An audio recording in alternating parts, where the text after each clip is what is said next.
Hello and welcome to BuiltOnAir, a podcast and video series about all things Airtable.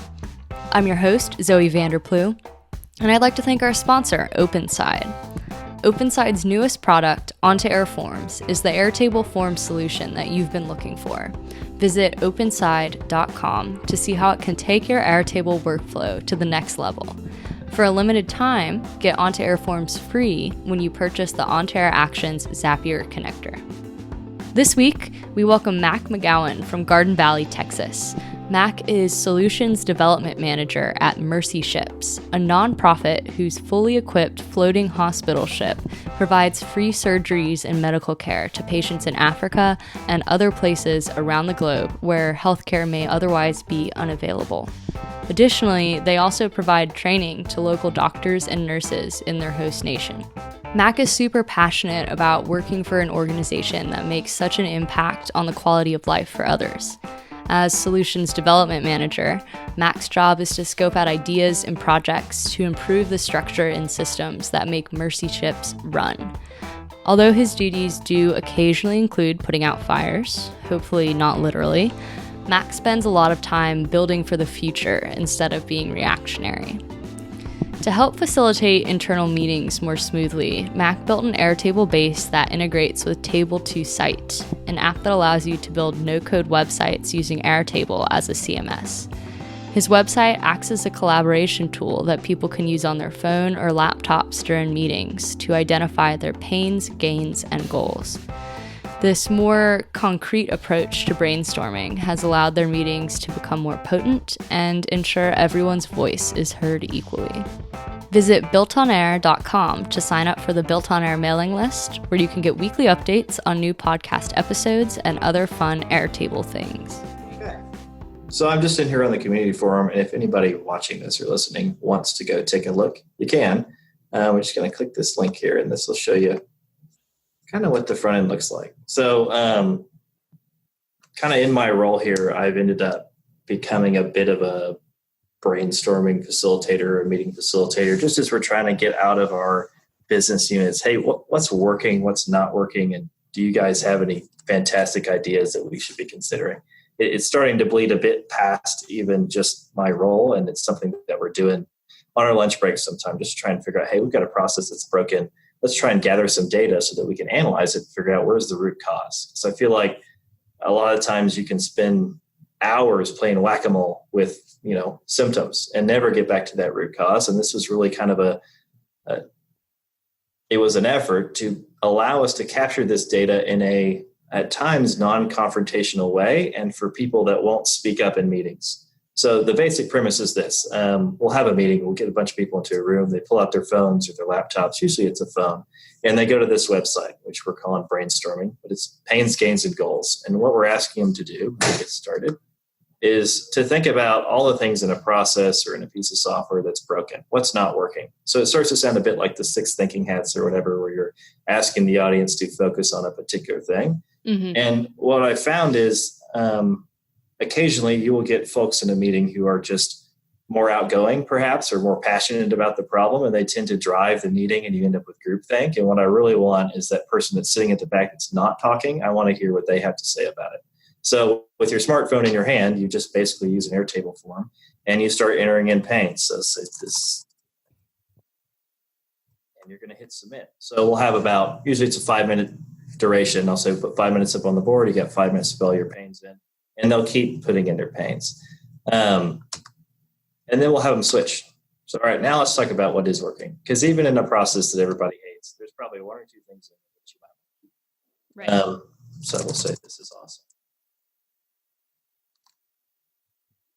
And then we'll have them switch gears again, and we'll talk about goals. So, and the intention of goals is just for people, and I've worked in a manufacturing setting before, and I think I'm kind of tipping my hand here a bit, but the people who work on the line in a manufacturing or assembly plant intuitively know how to make their job better because they do it repetitively every single day. So this is an opportunity for the people who work in a process, who work with a tool, who are working on a problem. They probably have a pretty good idea of how to solve that problem. And it's trying to give them the opportunity to say, hey, have you thought of this? This is a good idea to have. Have you looked at Airtable for data management instead of using Excel, right? So we'll just say Airtable. So then at the very end of this, we're going to use dot voting. So I like dot voting because it it can be a bit biased, but at least allows the group to say, hey, we all share these things in common. We're all sharing this problem. And the beautiful thing with cross-departmental sort of efforts and meetings is that they get to see that, oh, we all have the same problem and we're looking at it from different angles and we've been blaming each other for it, but now we can work together. So this current version, you actually filter into it, and then we can vote on it. Nice. So, one here. Now you can only vote once. So I've already voted on this particular form, so I can't vote again on this little tile. And that just keeps people from sitting there and clicking yes, yes, yes, yes, yes. Right. It's stacking also, the votes. Right. It's also a limitation currently of the voting tile that he's got built in here, but that's okay because it's a feature, not a bug, right? Exactly. And then what we'll do is we'll do this for all three. And then at the very end, we're going to talk about, okay, everybody's voted. What's our top pain? And this is the point that I like because I like to talk, where we get everybody in the room to talk about what is your biggest pain point. All of you guys have voted. We've got 50 votes on this one. Clearly there's something there. Let's talk about it. And we'll do the same thing for each one. So gains, pick the top one, and we'll talk about goals and pick the top good idea, right? And all this can be accomplished in about 45 minutes, which is great for us because we're all super busy. And then what I get on the back end of that is a really excellent list, rather data points of pains, gains, and goals that I can go and analyze. So real quick, I'm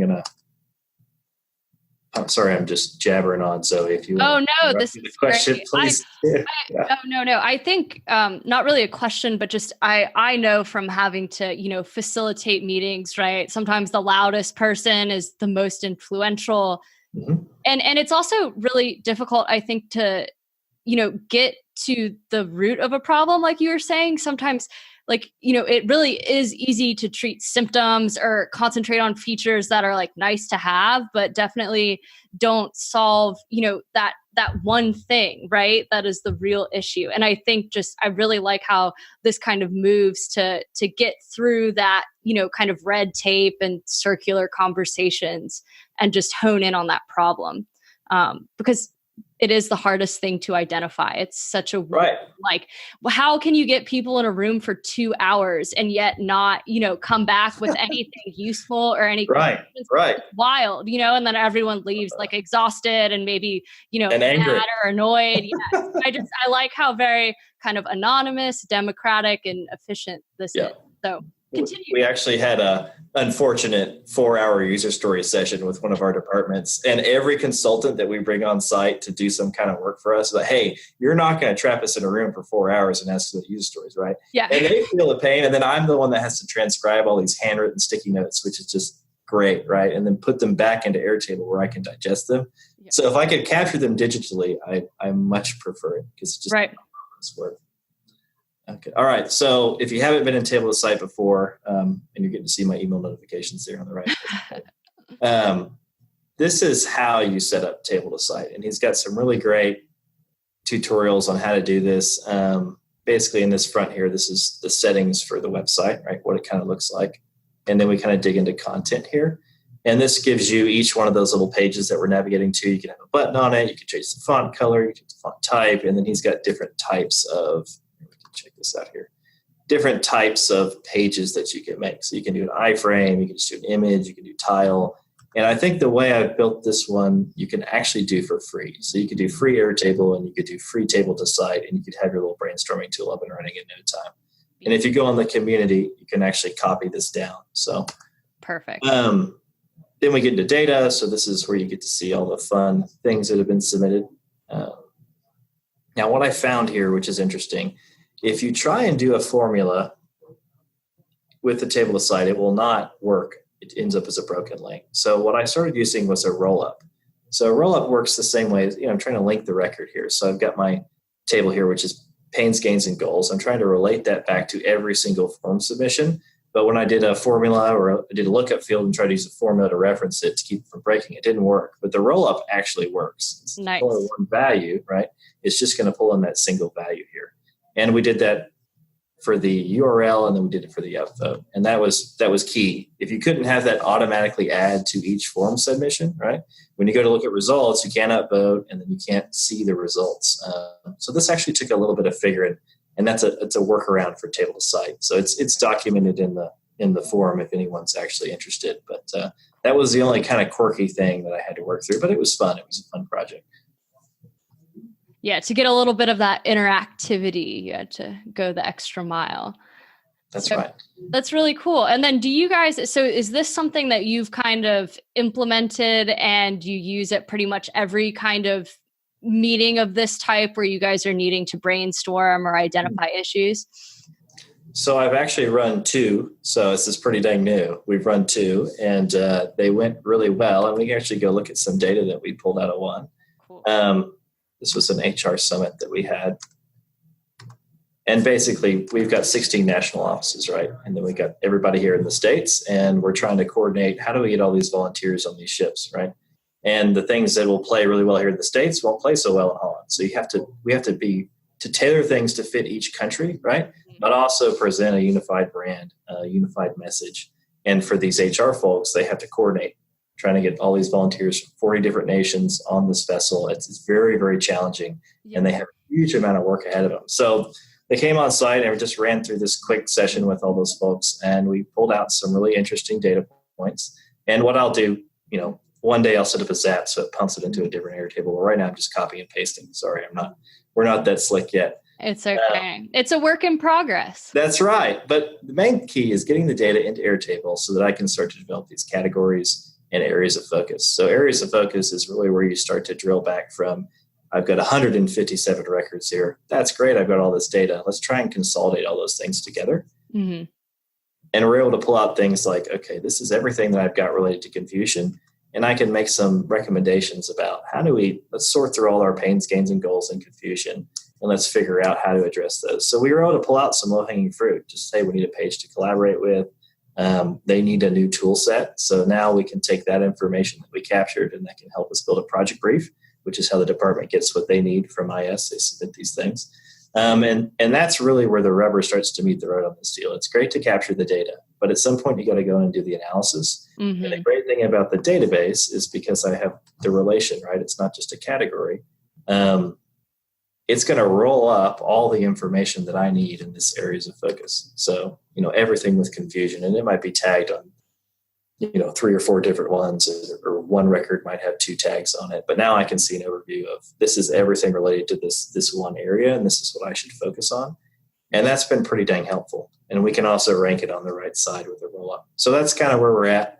I still have some analysis to do on this guy, as well as the other ones we did, but it's working pretty well. I'm really happy with it. And that's really, I think, where Airtable starts to show its strength is now I can take this data and I can make some sense out of it. I can manipulate it. I can pull it around. So yeah. Right. Happy. Yeah. It's much easier than just like rearranging sticky notes up on a wall or something. Not a fan of the sticky notes. Yeah. So, and I love your sort of table to site interface. It's just like you mentioned, simple enough that it's like really easy to use with a phone or something. And it's just clean and pretty.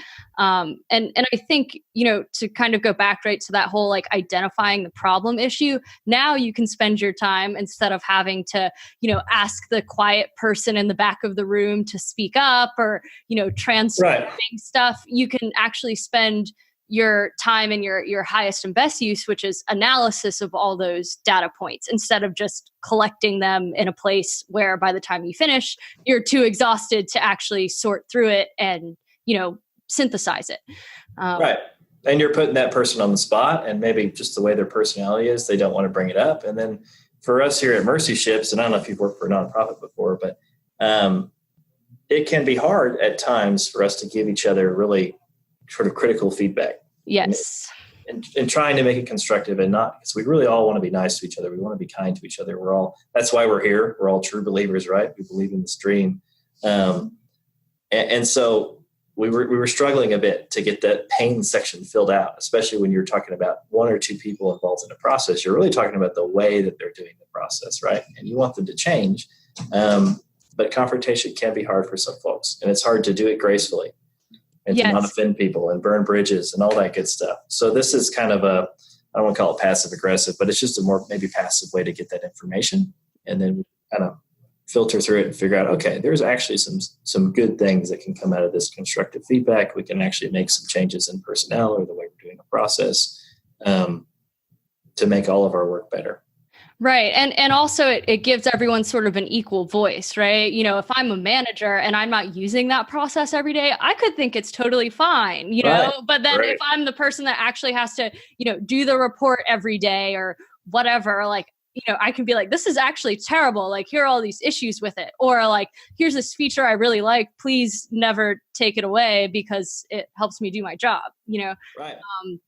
And I think it's really great how you can kind of, democratize, both kind of points of view or all points of view, right? Depending on the person's role. So have you ever, I know you've only run this twice, but I have to ask, has there ever been a time where someone listed basically the same thing as a pain and a gain?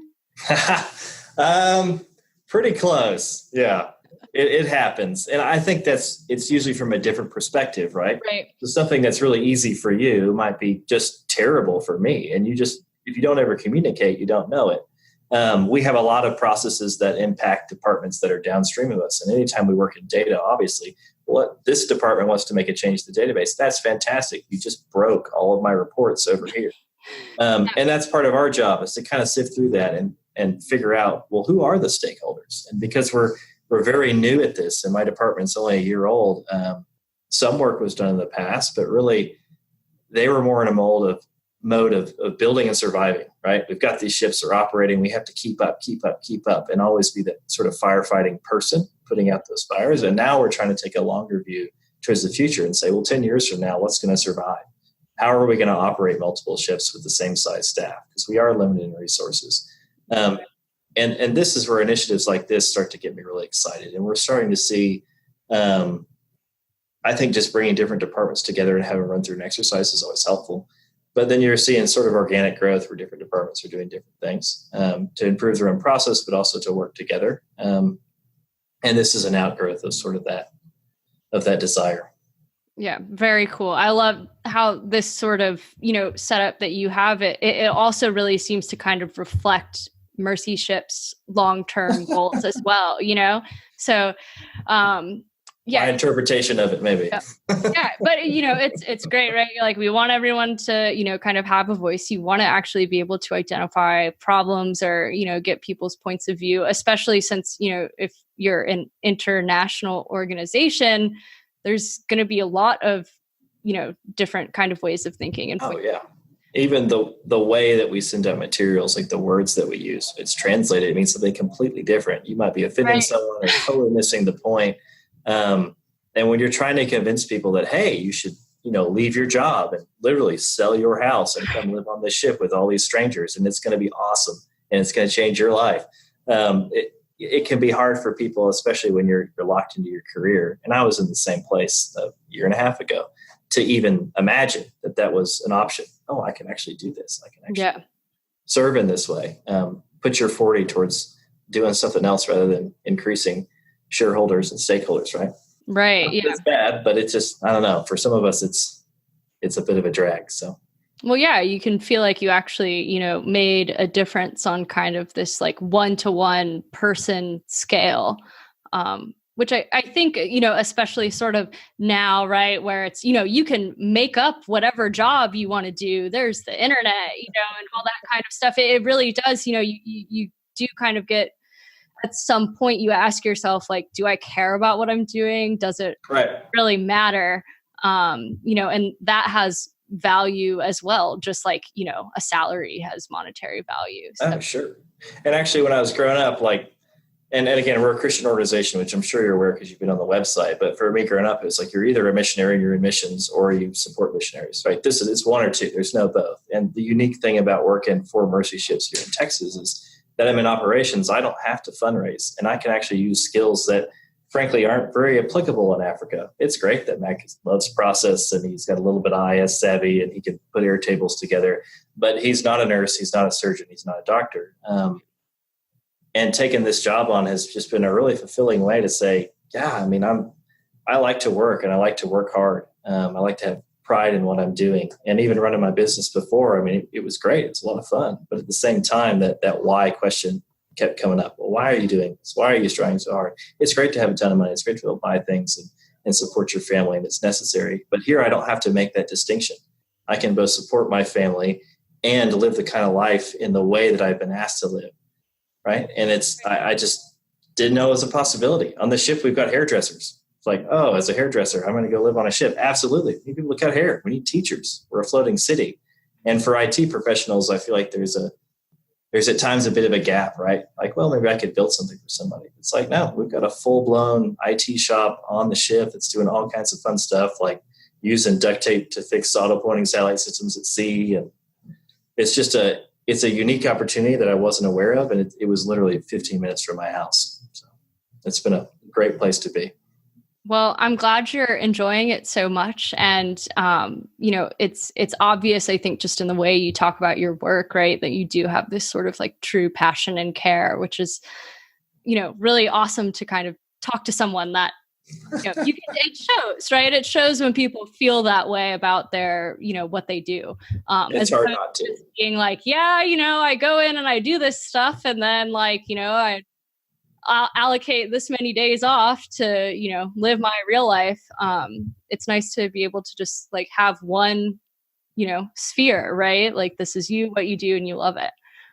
So tell our listeners where they can go to, learn more about MercyShips, and also we'll definitely include the link to your Airtable community post in the show notes too. Oh, that'd be great. Yeah. So you can go to mercyships.org/get involved. And there's a ton of ways to get involved in the ministry. You can go, you can support us, right, with actually funds, because we are a nonprofit, so we do need those funds.